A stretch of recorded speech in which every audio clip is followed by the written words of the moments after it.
할렐루야, 주님을 찬양합니다. 9월 2일 금요일 새벽입니다. 오늘도 생명 주신 하나님께 감사의 고백을 드리며 기도하며 함께 매일 주신 기도회 시작하겠습니다. 사랑의 하나님, 동이 터오는 이 새벽 우리로 기도의 자리에 나오게 하시니 감사합니다. 아직 어둠 속에 별빛을 보며 나왔습니다. 하나님, 세상은 우리의 생각으로 이해할 수 없는 일들이 너무나 많습니다. 그래서 때로 절망하고 때로 좌절하기도 합니다. 그리고 누군가를 원망합니다. 하지만 하나님, 오늘도 우리의 삶을 살아가기를 원하오니 주님 도와주시옵소서. 주님, 세상이 어둡다고 원망하지 않게 하옵시고 어둠 속에서 별빛들이 더 또렷이 보이듯 이 어두운 세상을 비추는 별처럼 주님의 구원의 빛을 발하게 하옵소서. 그러한 마음으로 오늘도 살아가도록 주님 인도하여 주시고 말씀과 기도 가운데 그 힘과 은혜를 더하여 주시옵소서. 그렇게 우리를 인도하시는 예수 그리스도 이름 받들어 기도드립니다. 아멘. 네, 오늘 함께 은혜 나눌 하나님의 말씀은 에스겔 1장 15절에서 28절의 말씀입니다. 에스겔서 1장 15절에서 28절에 하나님의 말씀을 봉독해 드립니다. 내가 그 생물들을 보니 그 생물들 곁에 있는 땅 위에는 바퀴가 있는데 그 내 얼굴을 따라 하나씩 있고 그 바퀴의 모양과 그 구조는 황옥같이 보이는데 그 넷은 똑같은 모양을 가지고 있으며 그들의 모양과 구조는 바퀴 안에 바퀴가 있는 것 같으며 그들이 갈 때에는 사방으로 향한 대로 돌이키지 아니하고 가며 그 둘레는 높고 무서우며 그 네 둘레로 돌아가면서 눈이 가득하며 그 생물들이 갈 때에 바퀴들도 그 곁에서 가고 그 생물들이 땅에서 들릴 때에 바퀴들도 들려서 영이 어떤 쪽으로 가면 생물들도 영이 가려 하는 곳으로 가고 바퀴들도 그 곁에서 들리니 이는 생물의 영이 그 바퀴들 가운데에 있음이니라. 그들이 가면 이들도 가고 그들이 서면 이들도 서고 그들이 땅에서 들릴 때에는 이들도 그 곁에서 들리니 이는 생물의 영이 그 바퀴들 가운데에 있음이더라. 그 생물의 머리 위에는 수정 같은 궁창의 형상이 있어 보기에 두려운데 그들의 머리 위에 펼쳐져 있고 그 궁창 밑에 생물들의 날개가 서로 향하여 펴 있는데 이 생물은 두 날개로 몸을 가렸고 저 생물도 두 날개로 몸을 가렸더라. 생물들이 갈 때에 내가 그 날개 소리를 들으니 많은 물소리와도 같으며 전능자의 음성과도 같으며 떠드는 소리 곧 군대의 소리와도 같더니 그 생물이 설 때에 그 날개를 내렸더라. 그 머리 위에 있는 궁창 위에서부터 음성이 나더라. 그 생물이 설 때에 그 날개를 내렸더라. 그 머리 위에 있는 궁창 위에 보좌의 형상이 있는데 그 모양이 남보석 같고 그 보좌의 형상 위에 한 형상이 있어 사람의 모양 같더라. 내가 보니 그 허리 위의 모양은 단쇠 같아서 그 속과 주위가 불 같고 내가 보니 그 허리 아래의 모양도 불 같아서 사방으로 광채가 나며 그 사방 광채의 모양은 비 오는 날 구름에 있는 무지개 같으니 이는 여호와의 영광의 형상의 모양이라. 내가 보고 엎드려 말씀하시는 이 음성을 들으니라. 아멘. 어제 우리는 에스겔서를 시작하면서 고통의 자리에 있던 에스겔이 어떻게 비전의 사람으로 하나님의 부르심을 받았는지를 우리가 살펴보았습니다. 오늘날 인생의 그발 강가에 있는 우리에게도 하나님께서는 우리를 버리시지 않고 찾아오셔서 절망의 순간과 그 자리 가운데서 건지시며 그 자리에서 일어날 힘과 비전을 주신다는 것을 우리는 보았습니다. 그리고 우리의 삶의 자리에 그 하늘이 열릴 때 하나님의 말씀이 임하면 우리의 삶은 달라집니다. 우리의 삶은 어제와 똑같을 수 없음을 고백하며 우리가 하나님의 은혜를 구했습니다. 어제 에스겔이 보았던 그 비전과 오늘 우리가 읽은 본문에 이어지는 본문에는 에스겔이 본 세 가지의 비전이 나옵니다. 이를 통해서 우리에게 말씀해 주신 의미가 무엇인지 생각해 보며 기도의 제목을 찾기를 원합니다. 에스겔이 처음 본 하나님은 위로와 평안의 하나님이 아니라 폭풍과 구름과 불로 임하시는 거룩한 심판의 심판주였습니다. 어제 본문이지만 다시 한번 읽어드립니다. 4절 말씀입니다. 내가 보니 북쪽에서부터 폭풍과 큰 구름이 오는데 그 속에서 불이 번쩍번쩍하여 빛이 사방에 비치며 그 불 가운데 단쇠 같은 것이 나타나 보이고.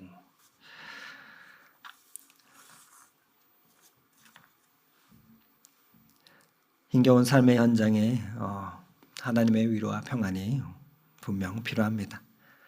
그러나 이보다 더욱 절실히 우리에게 필요한 것은 하나님 그분 자체입니다. 심판의 하나님을 우리가 인정하지 않고서는 하나님의 은혜가 얼마나 큰지를 우리는 깨달을 수가 없습니다. 하나님의 공의의 눈으로 우리를 바라본 후에, 하나님을 공의의 눈으로 우리가 바라본 후에야 우리가 하나님을 온전히 경외할 수가 있습니다. 그리고 우리는 그 은혜의 하나님으로 인해서 더욱더 감사할 수가 있습니다. 우리에게 필요한 하나님을 바라보기보다는 우리는 하나님께 합당한 우리가 되어야 합니다. 하늘이 열리며 에스겔이 본 비전 가운데 첫 번째 비전이 무엇입니까? 첫 번째 에스겔이 본 비전은 내 생물의 모습입니다. 이를 통해서 에스겔과 우리에게 어떤 메시지를 주시는지요. 어제 본문 중에 일부를 제가 읽어드립니다. 5절과 6절, 10절 말씀입니다.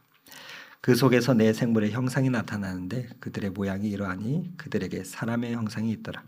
그들에게 각각 내 얼굴과 내 날개가 있고 그 얼굴 모양은 넷의 앞은 사람의 얼굴이요 넷의 오른쪽은 사자의 얼굴이요 넷의 왼쪽은 소의 얼굴이요 넷의 뒤는 독수리의 얼굴이니. 내 생물의 형상에 대해서 먼저 묘사하고 있습니다. 처음으로 에스겔이 본 비전은 그 내 생물의 모습입니다. 어떤 형상의 생물입니까?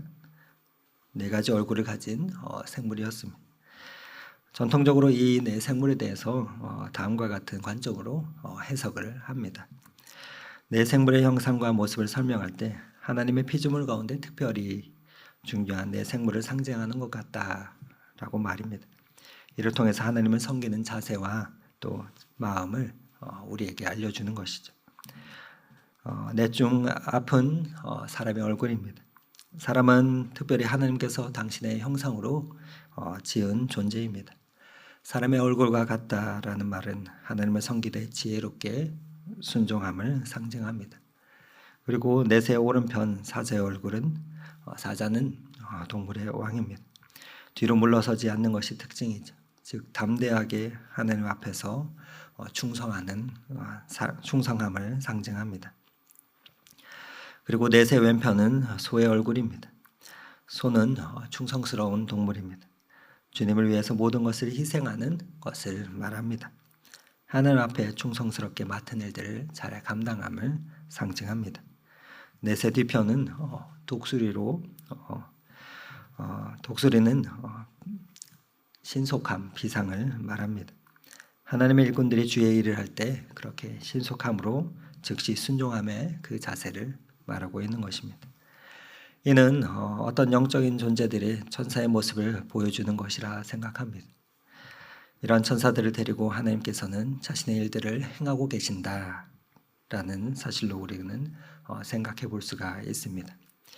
곧 하나님께서 만물을 주권적으로 다스리신다라는 의미이지요. 그리고 이를 초대교부들은 사복음서에서 나타나는 예수 그리스도의 특성과 연결하며 이해하였습니다.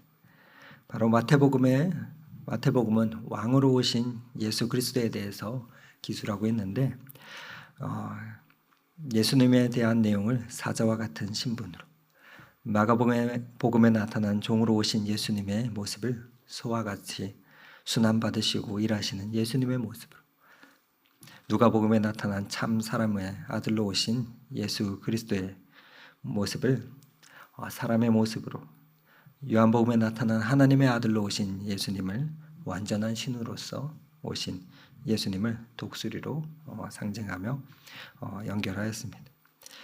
바로 하나님으로부터 보냄을 받아 위대한 사역을 행하며 주권적으로 이 땅을 다스리는 그 하나님을 드러내는 것입니다.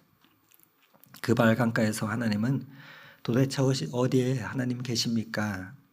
그렇게 외치며 질문하던 에스겔에게 하나님의 백성의 고통 가운데 하나님은 침묵하시며 이 역사와 아무런 상관이 없으시고 상관하지 않는 것이 아니라, 그렇게 실망한 에스겔에게 하나님께서 오늘도 역사를 주관하고 계신다는 그 사실을 보여주고 있는 것입니다.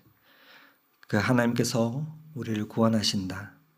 이 내 생물의 형상의 모습을 통해서 에스겔과 동일한 질문을 하는 오늘을 사는 이들에게 주시는 그 메시지인 것입니다. 이 내 생물의 모습에 이어서 에스겔이 본 비전은 수두레 바퀴의 비전입니다. 이에 대한 본문에 대한 묘사들이 오늘 본문 15절에서 21절까지 쭉 이어지고 있습니다. 15절부터 25절까지의 그 말씀을 보면 여러 가지 묘사들이 등장합니다. 수레바퀴에 관한 여러 가지 특성의 묘사들이 되어 있는데, 하나님이 보이신 비전 중에서 이 네 생물들 곁에는 이 네 바퀴가 있었습니다. 하늘에서부터 내려와서 땅으로 연결되어서 굴러가고 있는 이 바퀴의 모습 속에서 역사 속에 일하고 계신 하나님의 이미지를 우리에게 보여주고 있습니다. 17절에 묘사된 한 특성을 보면 17절은 이렇습니다. 그들이 갈 때에는 사방으로 향한 대로 돌이키지 아니하고 가며, 좌우 사방 어디로나 제한받지 않고 갈 수 있는 바퀴의 모습을 통해서 하나님의 무소부지함을 보여주고 있습니다. 그리고 바퀴 안에 바퀴가 있어 자유롭게 움직이는 모습을 통해서 모든 곳에 임하시는, 역사하시는 전능하신 하나님에 대해서 나타내고 있습니다. 그리고 이어지는 18절에 그 둘레는 높고 무서우며 그 네 둘레로 돌아가면서 눈이 가득하며 라고 묘사하고 있습니다. 네 바퀴의 둘레 가운데 가득한 눈은 하나님이 세상의 모든 것을 감찰하시며 또 보살피시는 분이심을 상징하고 있습니다. 세상의 모든 일은 전능자 하나님의 눈 아래, 계획 아래에 있다는 것입니다. 그 하나님께서 저와 여러분을 보고 계십니다. 유다 역사의 황혼을 지켜보시는 그 하나님께서 이 민족의 장래를 또한 바라보고 계십니다. 포로로 끌려온 에스겔의 절망을 보고 계십니다. 자신의 미래를 한탄하는 사람을 보고 계십니다. 쉴 새 없이 움직이시며 그렇게 내 생물들이 이 바퀴를 타고 다니면서 모든 것을 지켜보고 있습니다. 그래서 19절과 20절에는 이렇게 말합니다.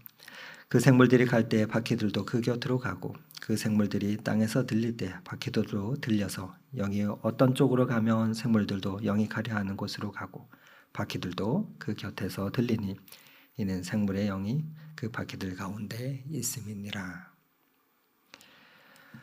여러분, 우리의 인생은 누구의 손에 있습니까? 우리의 인생은 그분의 주관과 또한 인도 가운데 있습니다. 어떤 인생길 위에 있든지 전능자 하나님이 우리를 지켜보고 계심을 우리는 인정해야 합니다.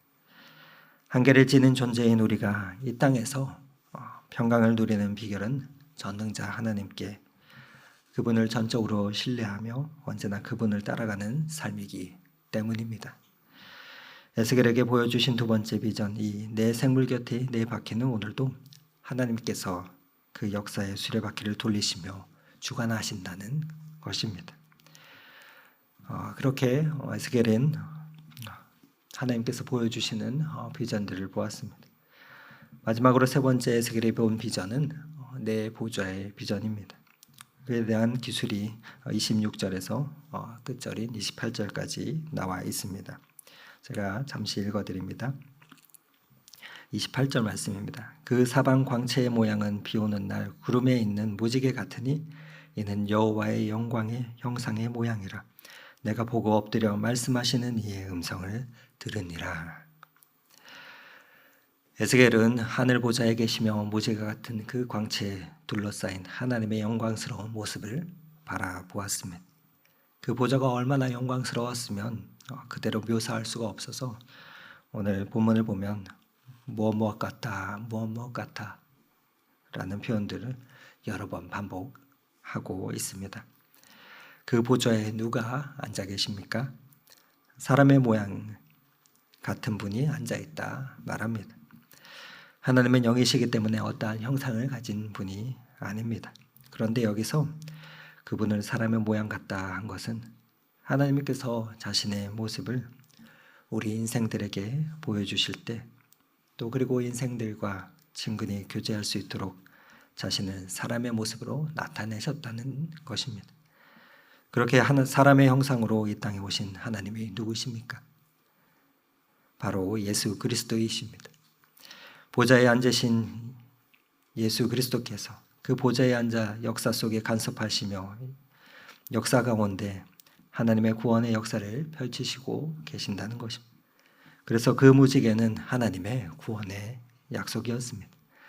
그리고 하나님의 그 영광을 본 에스겔이 할 수 있었던 것은 오직 그분 앞에 엎드려서 그분의 음성을 겸손히 듣는 것뿐이었습니다. 구원을 약속하신 하나님은 말씀대로 그것을 온전히 이루어 주셨습니다. 영광의 하나님께서 친히 십자가를 지심으로 우리를 구원하셨습니다. 죽을 수밖에 없었던 우리에게 하나님의 영광을 얻게 한, 또 알게 한 그 십자가가 우리의 영광이 됩니다. 우리는 그 영광의 하나님을 인정하며 오늘도 높이며 살아가야 합니다. 그 삶은 겸손히 오직 그분 앞에서 머리를 조아리며 그분의 말씀을 청종하는 것으로부터 시작되기 때문입니다. 우리 하나님께서는 저 높은 보좌에 앉아 계십니다. 그러나 우리와 무관하게 저 먼 곳에서 우리를 구경만 하고 계시는 분이 아닙니다. 오늘도 우리를 보고 계십니다. 우리의 머리털까지 세고 계십니다. 그분이 육신을 입고 우리 인간의 모습, 모든 현실에 찾아오시며 또한 같이 아파하시고 같이 공감하시며 체휼하시는 분이십니다. 우리 삶의 자리에 관심을 갖고 통찰하시며 천군과 천사들을 운영하시며 이 역사 속에서 일하시는 분임을 에스겔에게 그 세 가지 비전을 통해서 말씀하고 있는 것입니다. 우리는 그 하나님을 알고 바라며 나아갈 때 그 백성들에게는 평안이 있습니다. 하나님의 백성들에게 소망이 있는 것입니다. 비록 우리를 둘러싸고 있는 그 역사가 어둠 속에 있다 할지라도 또한 우리의 개인의 삶이 고통스럽고 수치스럽고 때로는 지옥스러운 그 절망이라 할지라도 우리의 하나님이 오늘도 살아서 통치하고 계신다면 그 하나님이 우리의 삶 속에 간섭하기 원하시는 하나님이시라면 기어이 한 민족과 한 개인을 자신의 계획과 뜻을 가지고 일하시며 새롭게 하실 줄 믿습니다. 우리는 우리의 삶을 포기할 필요가 없습니다. 왜냐하면 하나님께서 저와 여러분의 삶을 오늘도 운행하고 계시기 때문입니다. 그 하나님을 알면 우리의 삶은 전체가 바뀝니다. 그분을 깊이 알면 우리의 삶의 전체는 풍성해집니다. 모든 삶에는 생명에는 뜻이 있습니다. 하나님은 민족을 향한 그 계획을, 개인을 향한 그 계획을 가지고 계십니다. 하나님은 우리를 포기하지 않으시는 분이십니다. 그분만이 우리의 희망이 되고 우리의 빛이 됩니다. 하나님의 임재 가운데 거하면서 나아가 오늘도 전능하신 그 하나님의 권능과 영광을 바라보며 우리의 모두의 삶 가운데서 함께 하시는 그 하나님을 누리시며 또 그분과 동행하는 이 하늘이 되시기를 오늘 이 말씀 의지하며 축원을 드립니다. 함께 기도드리겠습니다. 사랑의 하나님 아버지, 오늘도 우리의 삶을 통치하시는 주님을 바라볼 수 있는 비전이 있게 하옵소서. 세상이 온통 혼돈 속으로 빠져드는 것 같이 보여도 이면에서 작동하고 있는, 일하시고 계시는 하나님의 질서를 오늘도 어김없이 하나하나 이루어지고 있음을 우리는 믿습니다. 때때로 세상의 안개나 또 짙은 구름이 하나님의 다스림을 보기 힘들게 할 때도 많지만, 하나님의 그런 순간마다 우리로 낙심치 않게 하옵시고 지켜주시옵소서. 하늘을 열고 하나님의 찬란한 영광을 보게 하옵소서. 신의 많은 이 땅의 역사 속에서 하나님 다시 한번 명하셔서 이 땅의 질서를 회복시켜 주시옵소서. 그때를 믿음의 눈으로 목도하는 은혜가 있게 하옵시고, 또한 우리에게는 오늘이라는 찰나의 인생도 주님께 의탁하며 주님께 우리의 다닐 길을 아뢰게 하여 주시옵소서. 그렇게 날마다 엎드려 그 주님의 음성을 구하는 자에게 은혜 주시는 예수 그리스도의 이름으로 기도드렸습니다. 아멘. 계속해서 각자 기도 제목을 가지고 더 깊은 기도의 자리로 나아가겠습니다.